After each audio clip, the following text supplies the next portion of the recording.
کا دن تھا، جبریل آئے، یا رسول اللہ مجھے اللہ نے بھیجا ہے کہ جاؤ میرے محبوب کا حال پوچھ کے آؤ۔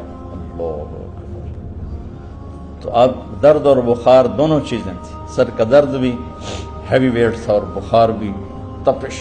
تو آپ نے کہا جبریل تکلیف ہے، تکلیف میں۔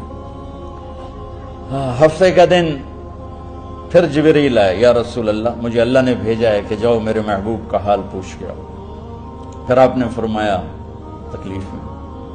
اتوار کو پھر جبریل آئے، یا رسول اللہ نے بھیجا ہے کہ جاؤ میرے محبوب کا حال پوچھ کے آؤ۔ 12 ربیع الاول آ گئی، 632 عیسوی اور 11 ہجری۔ آپ کی طبیعت میں بشاشت آئی تو صحابہ نماز پڑھ رہے تھے، آپ نے دروازہ کھول کے سب کو یوں دیکھا تو حضرت انس فرماتے ہیں ہم سب نماز میں تھے، لیکن جب دروازہ کھلنے کی آواز آئی اللہ کے نبی کا چہرہ تو ہم سب نماز میں یوں ہو گئے، نماز کے اندر ہی سارے اللہ کے نبی کو دیکھنا شروع کر دی، بھول ہی گئے کہ نماز پڑھ رہے ہیں، ایسے گم ہو گیا آپ میں۔ تو آپ نے جلدی سے دروازہ بند فرما دیا۔ یہ آپ کی آخری زیارت تھی اپنی امت کے لیے، اس کے بعد آپ اپنے اللہ کی طرف کا سفر شروع کیا۔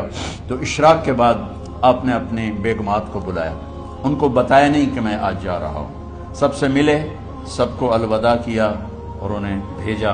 اس کے بعد آپ نے حضرت فاطمہ کو بلایا، جنت کی عورتوں کی سردار، سب سے زیادہ محبوب بیٹی، سب سے زیادہ جگر کا ٹکڑا، دل کا ٹکڑا کا، جس نے فاطمہ کو دکھ دیا مجھے دکھ دیا، جس نے اسے سکھ دیا مجھے سکھ دیا۔ ہاں، ان کو قریب کا، بیٹی قریب ہو، تو ان کے کان میں کہا میں جا رہا۔ وہ رونے لگی تو ہم نے کہا رو نہیں، چند دنوں کے بعد تیری میری ملاقات ہو جائے گی سب سے پہلے۔